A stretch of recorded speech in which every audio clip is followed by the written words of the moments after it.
Welcome back to Coffee and Conversation. Now, Audie, because, we have to start off with Audie. Audie is outside right now. I don't think he's going to stay out long because it's been raining and it's cold, so this is like freezing rain. And he doesn't like that. But we are expecting a storm overnight. We'll probably wake up tomorrow, which you're seeing this on Sunday. That'll be Monday morning. We are probably going to wake up to snow. We are certainly going to wake up to single-digit temperatures. So when he said he wanted to go out, and I'm thinking to myself, oh, it's freezing rain, he's not going to like it, I figured this is it. This is his chance, because in a couple of hours, that freezing rain is probably going to turn to snow, and certainly it's going to be brutal tomorrow, so he might as well get whatever little bit of fun he can have out of the outdoor time today, because tomorrow it's just not going to work for him. So we'll have to see. When he comes back, he will let me know right away that he needs to come in.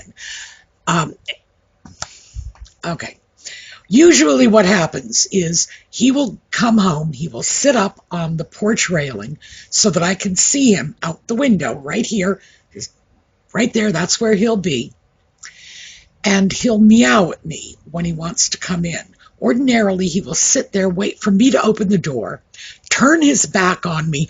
I mean, not like, oh, I'm just turning. He makes a point. He gets up, he turns around so that his butt is facing me. And it's like, no, I'm ignoring you. But I need you to know I'm ignoring you.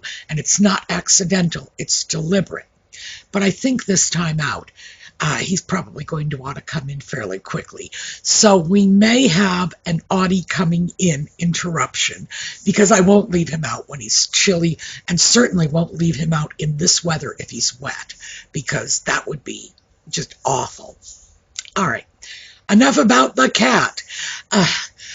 You can tell what my life consists of when I am obsessing about the cat. Yellow. For Catherine, for Lex's mom, for everyone whose life is impacted by cancer. Catherine recently announced that her cancer was in remission. And before we start throwing a party, it's January 2025. We need to wait until January 2030 before we throw that party, because you can't really say you're past cancer until you've had 5 years cancer-free. And I'm sorry, I hate to rain on anybody's parade, but it's just the nature of the beast. In remission, cancer-free, two very different things. So we are still wishing her the very best. We are going to enjoy this little victory, but we're going to keep it in perspective, because she's not out of the woods yet. We're going to wait for 2030, and then we're going to party. All right, we're going to take a look at the intro. We'll be back, and we will get started.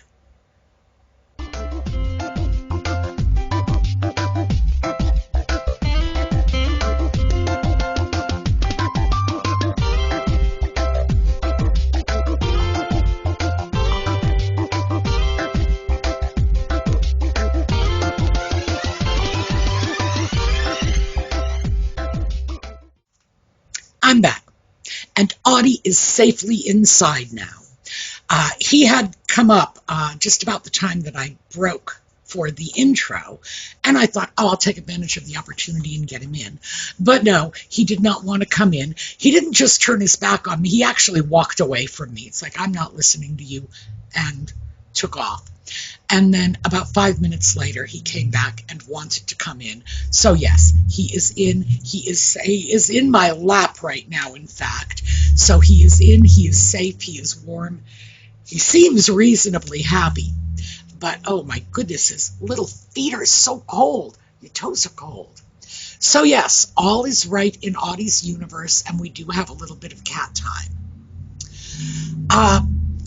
Yesterday's video, I want to pick up on a couple of themes that arose in that video, and let's start with the coins. Yes, I did get the coins all nicely cleaned up. I got them photographed. Here you go. The images on the right side of the photo are the faces of the coins, and it's 5 Elizabeths and a Charles. And on the left side of the photo, that's the backs of each coin. So what I thought was a reference to the Revolution turned out to be the Representation Act, which just tells you how poor my reading is these days. And that was when women over 30 with property worth at least £5 or... Oh, that's pleasant. That was a truck, by the way, not a motorcycle. With property worth at least £5 or married to a man with property worth at least £5 got the vote, and all men got the vote. I think regardless of how much property they owned. I find it very complicated because the idea of tying voting rights into property ownership is something that has never taken place in the United States while it's been the United States. I'm sure that had a great deal to do with, how voting was done when we were British colonies. But once we created our own government, the vote, property ownership were not linked concepts. So, and when women did get the right to vote here in the U.S., and that was a right granted in 1919, but actually it took place in 1920 because our elections are on even years. So for the 1920 elections, women could vote. They only had to be 21. They had to be 30 in the UK. So it's interesting that this is something that they commemorated on the back of a coin. The other images include 2 different Paddington bears. I know what a Paddington bear is. And a Mr. Jeremy Fisher. I also know what a Mr. Jeremy Fisher is. And he is a Beatrix Potter character. But yes, Mr. Jeremy Fisher, her frog, and he was involved in a whole story about a frog that goes fishing, doesn't like the outcome, and goes back home. But charming little children's story. So I'm guessing the Paddingtons and the Jeremy Fisher were designs with children in mind. The other 2 images on the backs of coins, because we had that Representation Act of 1918, were the Queen's 70th Jubilee, and that's the coin that it has a large stylized 70 on the back of it, and Charles with the shields of the countries of the UK. So I couldn't figure out what was going on from the coins, so I grabbed copies of those shields, and these are them. So you have England, Scotland, Wales, and Northern Ireland. And frankly, the only one I could identify from the back of the coin was the Irish harp. That was all. So I figured I needed the images, so I was going to get them for you as well. So thank you, Anne. I think the coins are utterly charming. And we have had some coins like this, commemorative coins. It's not usual here in the U.S. Our coins, pennies, nickels, dimes, quarters, the ones that are in regular circulation, look very much the same today as they did 100 years ago, frankly. There will be small changes. We'll have a Mercury dime. We'll have, who do we have on the dime? It's Truman, I think, is on the dime. Lincoln on the penny, etc. They tend to remain stable. When our government issues this sort of commemorative coin, it's generally for coins that are not in constant circulation. For example, some years back, and I think this was in the 80s or 90s, they began issuing $1 coins, still legal tender. They are technically in circulation, they're just not in common usage. And they had images of former presidents on them, and along with Sacagawea. I don't get the relationship. Not saying Sacagawea shouldn't have been on a coin, but hey, Sacagawea on a coin with a bunch of presidents. And oh, and for those of you who are not aware of Sacagawea, she was a Native American woman, and she helped, I believe it was the Lewis and Clark expedition. Gosh, I'm going to have to go back and retract this, because I am going to have to look this up and see if I'm correct that it was the Lewis and Clark expedition, because this is the stuff I learned when I was in elementary school, and needless to say, we're talking 60 years ago, and I'm just hoping I still get it right, But that's the way our coins are. We don't generally change them. We certainly don't change them every time a new president comes in. And when we do make these sort of collectible coins, they're generally in denominations that are legal tender, but again, as I say, not in common usage. All right, enough about that. Let's move forward. I did want to show you this too. Remember the wallet. I said I was going to clean this up. It didn't need to be cleaned. What it needed to be was hydrated. So what I did was I simply polished this as I would polish a pair of shoes. I used a shoe cream on it to hydrate the leather, and frankly, I used a black shoe cream. It didn't need it, but why not just, touch up the color if necessary. I used a black shoe cream on it and then went over it with a neutral shoe cream to give it a little bit of a shine. You can get that shine out of the black shoe cream as well. But, I didn't want to buff this up to a mirror gloss, but I did want that little bit of a sheen on it. This has, RFID?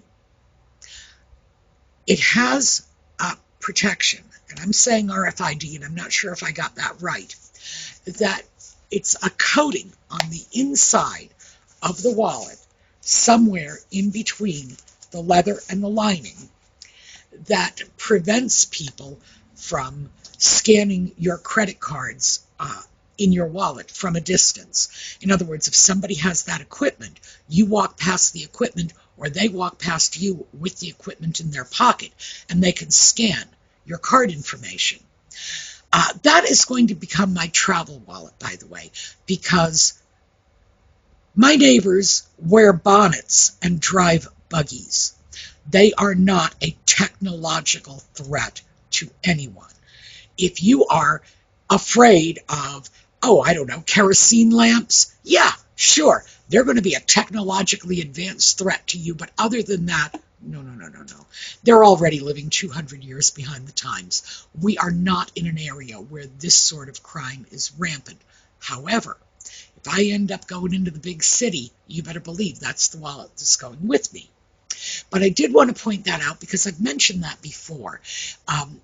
A lot of women are just not yes, I know, right up my nose, why don't you? A lot of women are not really at one with the concept of shoe creams, polishing their shoes, etc. In most cases, women will just wipe it down at the kitchen sink, but not polish it or buff it or whatever. The same thing is true with our other leather accessories, belts, bags, things like that. He is really having a good time here. I don't know if you've noticed, but he's having fun, and he is just so distracting. Anyway, they're not too crazy about dealing with leather upkeep, which really surprises me, because I am stunned by the amount of money some women will pay for a leather belt. Now, hey, a good leather belt is great, but is it worth $600? Oh, I don't know. I wouldn't do it. My mother sitting on my shoulder is spitting in my ear right now. $600 for a belt? Oh no, wait till it goes on sale. But you spend all this money on leather handbags, leather shoes, leather belts, leather whatever, and no time or effort in the upkeep for the leather items. So I did want to point that out, because I think even though men are clearly very well versed in things like shoe care, yes, I'm petting the daylights out of you. Take it easy. Here you go. Yes, I am rubbing and petting. let me just say. Right. So we'll see if he stays down. But it was very hard to concentrate with the cat so active in my lap. Anyway, that's why I wanted to share this with you. Okay, we're back.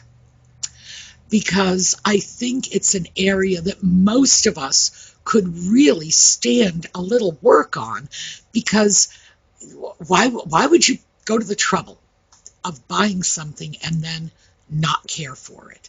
I mean, not even a little, because like I say, most women don't even hydrate their shoes. So that's my push for shoe hydration. What else did I want to talk to you about? Trying to think, because I'm completely distracted from the cat in my lap. Oh, yes. I have been watching YouTube lately, and I always do. I try not to watch videos that cover areas that I usually handle in my own videos. I don't like being influenced by other people's content. There are a couple of them that thank you, darling, that I watch fairly regularly, but only a couple. And I always wonder when I'm prepping content for the videos, the extent to which my content might have been influenced by somebody else's content. Because, you know, that line between I allowed that video to influence my content and I stole somebody else's idea can be very thin at times, and I'd rather not cross it. So I try to avoid this. But I was watching a YouTube video about a woman who had been scammed for a lot of money. And the person who created the YouTube content is a young man. And he mocks the subjects of these posts he does. So, and I have to say, I don't think he does it with any malicious intent. I think he just struggles to find the humor in these things. And he will, therefore, point out the ridiculousness of something that's going on. That's his brand.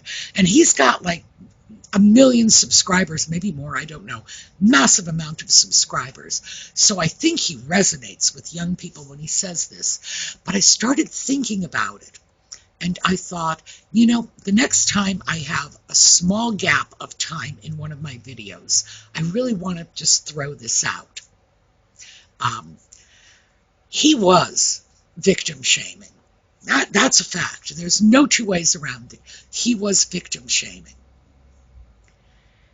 And I'm not angry with him for it, because I have to say, I think there is a point at which we all have to be accountable for our actions. And yeah, I believe people who have been scammed are scam victims, emphasis on victims. They have been lied to, cheated, manipulated. They have been taken advantage of. In some cases, they've been threatened. Yeah. It's a problem. They are victims. But at some point, our tendency to sympathize with people needs to just put on the brakes a little. And then we need to look at this and say, to what extent was the victim a participant in their own victimization? So I'm still wrestling with that. And I have to say, I am not, absolutely anti-victim shaming. Not at all. No, absolutely not. If someone is standing on a street corner and gets hit by a drunk driver, I'm going to say, yeah, that is a victim. That is someone who in no way contributed to whatever happened to them. But if you go to a store and buy a gift card for a scammer, you have to acknowledge that to at least some extent you were participating. No one put a gun to your head and you went to the store, you bought the gift card, you gave it to the person. Is it because you believed they were Brad Pitt or Robert Redford? Maybe. But still, there has to be a point at which scam victims do need to be held accountable. Now, and that's just scam victims. That's one subset of victims out of the many victims out there. There are other people who will say, I was victimized by, and it's like, yeah, up to a point I can buy into it, but then there is a point past which I won't go. Someone says I was in an abusive relationship and I am a victim. At what point did you realize it was an abusive relationship? At what point did it first occur to you that you might need to get out? And then how much longer did you stay? Because that is part of participating in your own victimization. And when we start thinking that being a victim, no matter how much you have put into the situation that created your victimization, when we are not willing to look at this as a sliding scale, which in fact I think it is, if we're not willing to look at it in that context, then in fact all we're doing is saying to someone who has been victimized, go forth and do it again, because there's no accountability. So I'm still working this out, but I have to say I'm moving away from my previously held position that a victim is a victim is a victim.